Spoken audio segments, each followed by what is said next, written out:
Oh, we got the Hall of Famer, Jackie Slater. And over on Pitts Island, we've got the former NFL defensive back, Ron Pitts. How you guys doing today? Doing good. Great. All right. We saw Fantastic.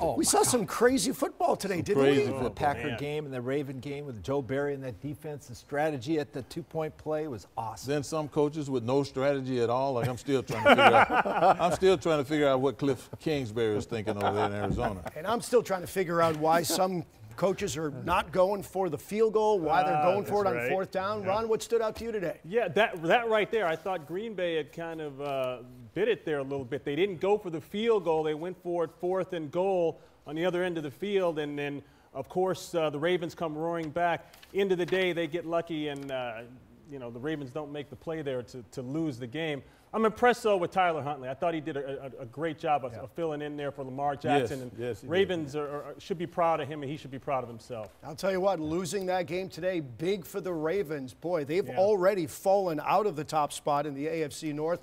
We'll talk about the repercussions a little bit later on. We've got a lot to talk about today, so let's first show you what's coming up on the show. We've got the latest on the Rams and their COVID situation, including a key player activated today. Jonathan Taylor ran his way into the NFL MVP conversation last night. We'll see if our crew agrees. Jack, I already know your answer to that. Plus, we spoke with some of the best to wear the Bolts. Gerard Moncure chats with Chargers legends. And it's fantasy football playoffs. We're going to check out today's scoring leaders, and there were some big numbers put up there. All right, no other team has been better on the road than the first-place Arizona Cardinals. Cliff Kingsbury's crew entered the game today against the Lions 7-0 away from the desert, and it looked like their 8th win was guaranteed against the lonely Lions. But you know what they say, any given Sunday. Let's check out the highlights today. Kyler Murray and the Cardinals can clinch a playoff spot for the first time since 2015 with a win versus the Lions. Picked this up in the second quarter. Lions up 3-0. Jared Goff hooking it up with Amon-Ra St. Brown for the 37-yard touchdown, and Detroit leads it 10-0. Later in the second, Cards trying to answer here. Murray under pressure. He is sacked by Charles Harris. Second sack of the game for Harris. Still in the second quarter. Still 10-0 Lions. 4th and goal. Murray throws to Antoine Wesley. It is incomplete. The Cardinals turn it over on downs. And less than 30 seconds before the half, Jared Goff delivering a strike to Josh Reynolds, who hauls it in for a 22-yard touchdown, and the Lions take a 17-0 lead at halftime. What's going on here, Vince? 21-26.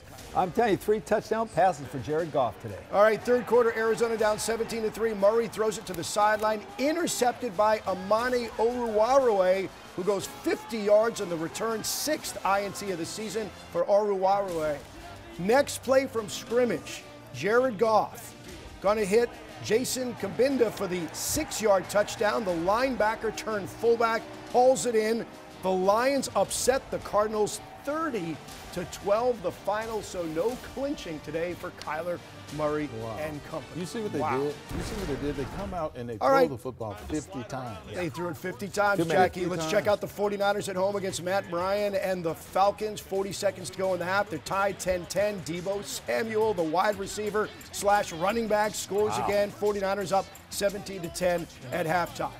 Let's go to the third quarter. Butter through night, or hot night through butter. Right there, Jackie. This time it's Jeff Wilson scoring on a 5-yard run. That makes it 24-10, 49ers in control. And then later in the third, 49ers threatening again. Jimmy Garoppolo throwing the touchdown pass to Juwan Jennings.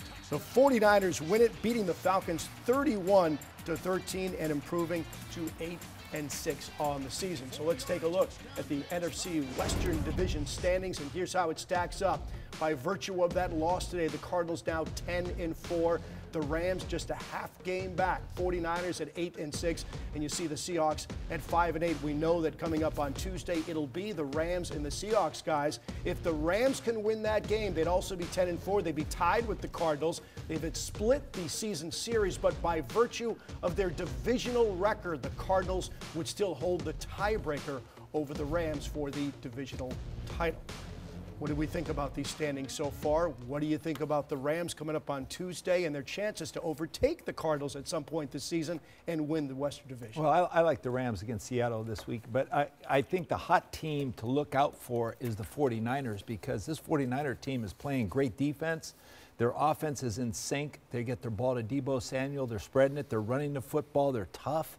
Their hard-nosed special teams is there. So this is a team to watch out for, and the Rams have them at the last week of the season. And one of the things that jumps out at me when I look at this 49er team is the consistency in which they feature some of their very best players. Now, a lot of people don't understand how can you be talking about featuring two offensive linemen. But all you got to do is just think about it. Remember Leon Gray and John Hanna at the New England Patriots? Remember Art Shell and Upshaw at the Raiders? Well, if you look at what they're doing with Williams and their left guard, these people are knocking people off the ball. They are dominating that side of the ball, and they're giving them an opportunity, to be consistently successful in the running game. If you can support Garoppolo with a good running game, you got a legitimate chance to beat anybody. It sends a message, doesn't it, It Jackie, really to does. the rest of the league? Physicality. I want to get Ron Pitt's opinion on this. Ron, are you considering right now more the fact that the Rams need to be looking out for the 49ers catching them, or should they be looking up to the Arizona Cardinals and catching them? Which way are they going? After what I've seen from the Arizona Cardinals the last couple of weeks, I think the Rams are going to win the NFC West. I know the San Francisco 49ers are coming. They can check their rearview mirror on that one. But these guys are playing so bad right now, talking about the Cardinals, and I blame a lot of it on coaching. I don't think they were ready to play when the Rams went down there. They underestimated the Rams a week ago, and this is proof that they're definitely not being coached right and ready to play. It was just a letdown, and they didn't look like – they looked distracted. They didn't have any energy. It almost looks like something's going on internally with the whole team. But the bottom line is the Rams are playing the best football of anybody in the division, and the next best team, like Vince said, is the 49ers, and that's going to be a heck of a matchup to close the season out. I think Cliff Kingsbury I can't really understand what he is doing, because I can't either. They beat the Rams. He runs the football 40 times. Yeah. 40 times they run it. Then he comes back and he loses the ball game because he won't run it. He throws it 40 times. 50 times. He threw it 50 times. Right. How can you reconcile that? If that second game against the Rams, he didn't run it that much. So to me, he wants to show everybody how imaginative he can be, like Vince wants to see, be cutesy, right? Too many plays, Right. instead of just running the plays and using the offensive line is not that experienced. They're young, big, physical guys. So what you need to do is give them a chance to be successful. That's what they did when they beat them the first time. You got away from that, getting farther away from it as the season goes along, and you're dropping. There's no way they should have lost to the Detroit Lions today. You would think running the football was the obvious thing to do today, especially with no DeAndre Hopkins and getting Chase Edmonds back off the IR today. Full complement at the running back positions. James Conner has been absolutely incredible. And I got to give the Detroit Lions a lot of credit. Exactly. This team is 2-11-1, and if you watch that Still game fighting today and you saw the enthusiasm with which they came out to play this football game right from the beginning within the first few minutes, and we were all on a text group talking about it, and we were saying that, can you believe how much Detroit really wants to win this football game? So much more than the Cardinals. I agree with Ron, too, though, Kyle, because the Arizona Cardinals didn't have that energy that they normally have when they're ready to play a big game. They just were flat. They gave a bad team hope. Yeah. You don't give a bad team hope. Yeah, you have to take a sledgehammer and smash them. You have to do it from the very start of the game. And what they didn't do that, and they gave Jared Goff all of a sudden got hot. Remember, that guy was the first pick in the NFL draft. He looked good today. He's got some ability. Yeah, and by the way, this game wasn't close. It was Lions from the beginning 10-0, 17-0 at halftime. Yeah, they were dominating. Think of who Arizona has to play now on the way out. Indianapolis at home, then they got to go to Dallas, then Seattle. That's why I say, no, you've blown your chance. The Rams went down there and clapped you. It's getting tougher, Ron. And now they're going to run with the division. Two teams to avoid right now, if you can. And this is going to sound funny, but Detroit, because when everyone plays Detroit, they think, oh, it's just Detroit. Yeah. Don't do that anymore, okay? Yeah. And the next team is Miami. Miami is coming. They've won 6 straight. Wow. Tell you what, it's the Rams' division to win. Well, That's definitely. right. It really is. Definitely. There's no doubt about it. We'll take a quick time out, but coming up, we've got the latest on the Rams and their COVID struggles, including one of their players activated today. But first, we've got a chance for you to win some great prizes. All you got to do is answer some sports trivia. Time now for you to outfox our sports team. Score a 2-night executive suite stay at the Forbes 4-star rated Agua Caliente Casino Rancho Mirage and a $250